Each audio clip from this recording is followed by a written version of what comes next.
रामू एक गरीब लेकिन ईमानदार युवक था जो अपने बूढ़े पिता के साथ एक छोटे से गांव में रहता था। उसका मुख्य काम जंगल से लकड़ियां लाना और शहर में बेचकर 2 वक्त की रोटी जुटाना था। गांव वाले उसकी ईमानदारी के लिए उसे बहुत मानते थे, लेकिन कोई उसकी गरीबी की मदद नहीं करता था।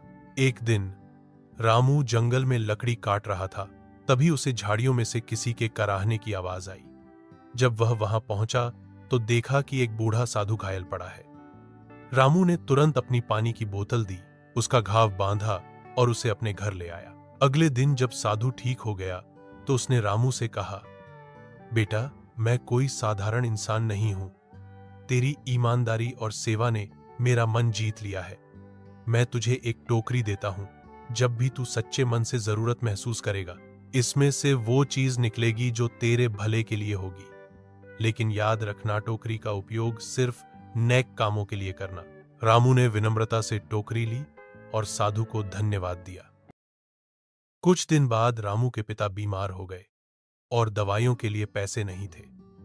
रामू ने टोकरी के सामने हाथ जोड़कर कहा, मुझे पिता की दवा के लिए मदद चाहिए। तभी टोकरी से एक थैली निकली जिसमें दवाइयों के लिए पैसे थे। धीरे धीरे गांव में यह बात फैल गई कि रामू के पास कोई जादुई टोकरी है।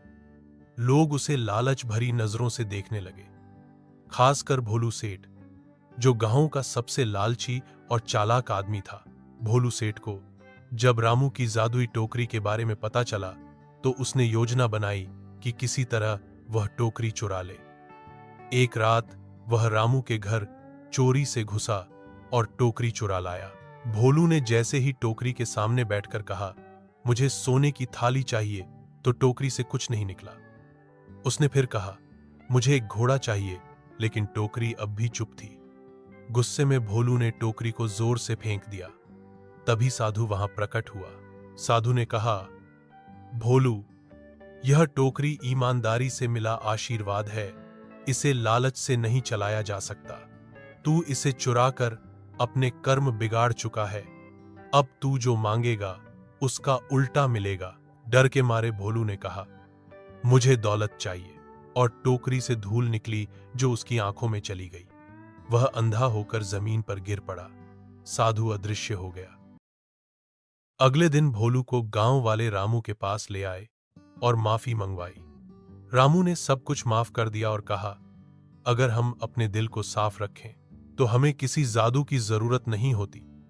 हमारी ईमानदारी ही सबसे बड़ा जादू है। रामू ने टोकरी साधु को लौटा दी और अपने मेहनत के रास्ते पर वापस लौट गया। लेकिन गांव में अब हर कोई एक बात समझ चुका था, ईमानदारी का फल जरूर मिलता है, भले ही देर से मिले। शिक्षा, ईमानदारी और सेवा का फल देर सबेर जरूर मिलता है। जो लोग दूसरों की भलाई में विश्वास रखते हैं, उनके जीवन में सच्चे चमत्कार होते हैं।